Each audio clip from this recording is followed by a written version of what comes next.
Hello friends, तो आज start करते हैं types of the reaction. Specially आपको 4 टाइप के रिएक्शन पढ़ने हैं, लेकिन जितने भी रिएक्शन आपके सिलेबस में दिए होंगे सबको हम डिस्कस करेंगे। लेकिन इन्हीं चारों से जुड़े ही बाकी रिएक्शंस हैं, कहीं ना कहीं इंटरकनेक्ट है सब एक दूसरे से। तो 4 टाइप के रिएक्शन हम पढ़ेंगे। हाँ, वीडियो से स्टार्ट करने से पहले एक चीज़ ज़रूर कहना चाहेंगे कि आप अपने फीडबैक ज़रूर दिया करिए, क्योंकि फीडबैक ही आपका रिस्पॉन्स है इसमें।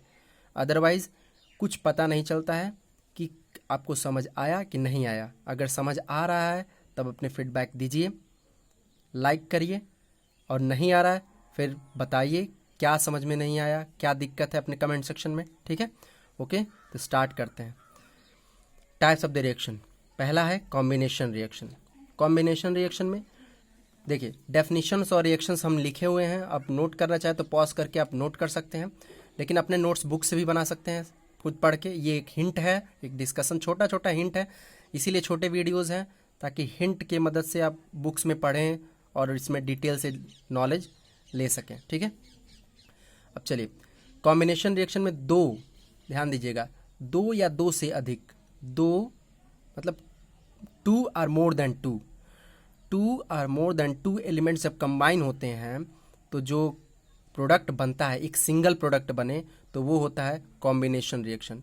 जब एक से अधिक एलिमेंट आपस में रिएक्शन करके एक ही कंपाउंड बना दें तो वो कहते हैं कॉम्बिनेशन रिएक्शन। जैसे A + B = AB, और उसका एक एग्जाम्पल भी लिखे हैं, 2Mg + O2 2MgO। देखिए दो यहाँ पे हैं Mg और O2, और एक हमारा कंपाउंड बन गया। नेक्स्ट है डीकम्पोजिशन रिएक्शन। पहले डीकम्पोजिशन रिएक्शन हम डिस्कस करते हैं, तब डिस्प्लेसमेंट करेंगे।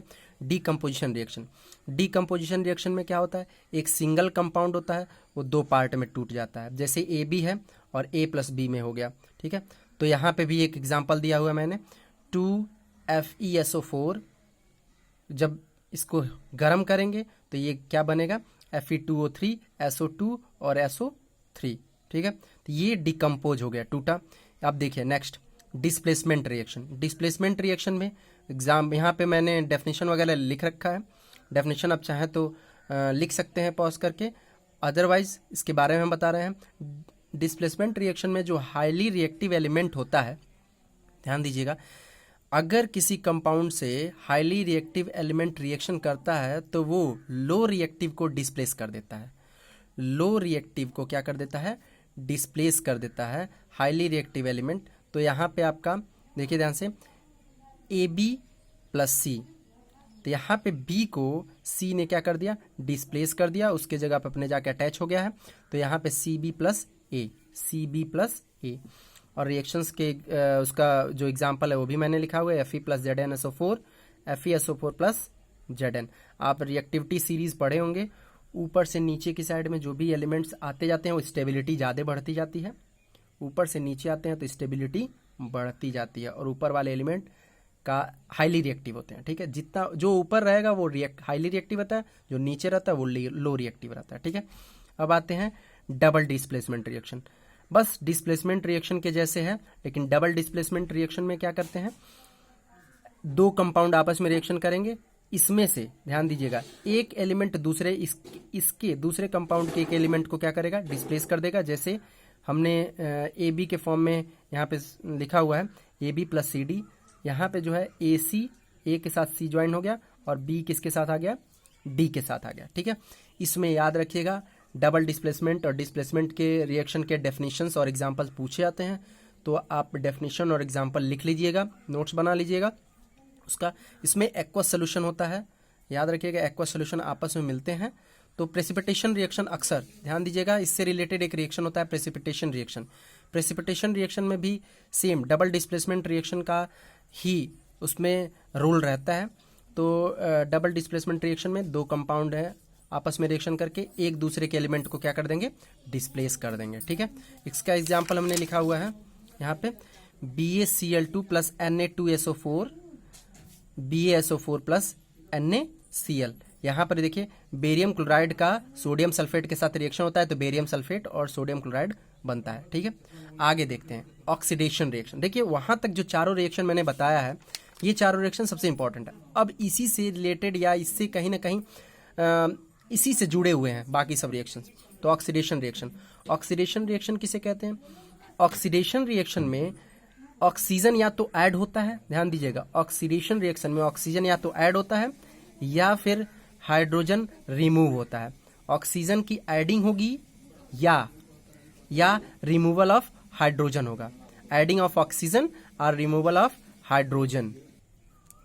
तो ऑक्सीडेशन रिएक्शन में ये होता है, या तो ऑक्सीजन जुड़ता है, नहीं तो हाइड्रोजन रिलीज होता है, या फिर एक और डेफिनेशन है, वो सबसे सटीक डेफिनेशन है, इसमें लॉस ऑफ इलेक्ट्रॉन होता है। क्या होता है?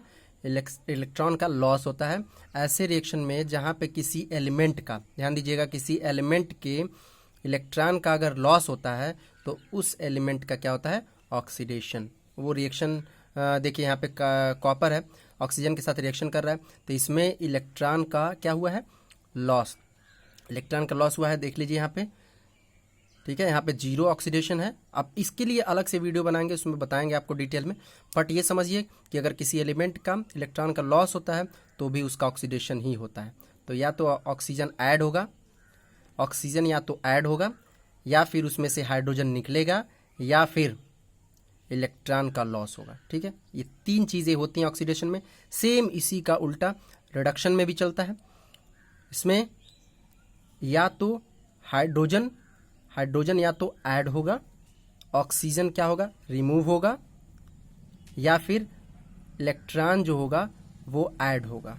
ध्यान दीजिएगा, या तो इलेक्ट्रॉन ऐड होगा या फिर रिमूवल ऑफ ऑक्सीजन या फिर adding of hydrogen. Same oxidation का उल्टा है। रेडॉक्स रिएक्शन में क्या होता है? जिस रिएक्शन में ऑक्सीडेशन और रिडक्शन दोनों हो उसे रेडॉक्स रिएक्शन कहते हैं। तो ऊपर वाला जो रिडक्शन रिएक्शन लिखा है मैंने, उसमें ऑक्सीडेशन रिडक्शन दोनों हो रहा है, नीचे वाले में भी ऑक्सीडेशन रिडक्शन दोनों हो रहा है। तो याद रखिए कि रेडॉक्स रिएक्शन मतलब जिसमें ऑक्सीडेशन भी हो रहा है और रिडक्शन भी हो रहा है। इसमें Zn है, ZnH2SO4, फिर से ZnSO4H2, ठीक है। तो यहाँ पे आपको रेडॉक्स रिएक्शन में इलेक्ट्रॉन की मदद से भी निकाला जा सकता है कि जिसमें इलेक्ट्रॉन ऐड होता है, ध्यान दीजिएगा, जिसमें इलेक्ट्रॉन ऐड होता है उसका रिडक्शन, जिससे इलेक्ट्रॉन निकलता है उसका क्या हो जाएगा? ऑक्सीडेशन। ठीक है, चलिए अब आते हैं एक्सोथर्मिक रिएक्शन। एक्सोथर्मिक रिएक्शन में हीट रिलीज होती है। ऐसा रिएक्शन जिसमें हीट रिलीज हो, तो CO+O2 कार्बन को जब ऑक्सीजन के प्रेजेंट में हम गर्म करते हैं या जलाते हैं जो भी, तो उसमें हीट बहुत ज़्यादा निकलता है। जैसे कोयले को, कोल है, उसको ऑक्सीजन के प्रेजेंट में क्या कर दिए? जला दिए, तो उसमें CO2 कार्बन डाइऑक्साइड गैस बनेगा और हीट और या एनर्जी के फॉर्म में हमें हीट मिलेगा। ठीक है, एनर्जी के फॉर्म में हमें हीट मिल जाता है उसमें। एंडोथर्मिक रिएक्शन में हीट की ज़रूरत होती है। एंडोथर्मिक में हीट क्या होता है? हीट की ज़रूरत होती है रिएक्शन करवाने के लिए, और एक्सोथर्मिक में हीट रिलीज होता है। ठीक है, अब देखिए ध्यान से, क्या होता है? नाइट्रोजन का ऑक्सीजन के साथ रिएक्शन होता है।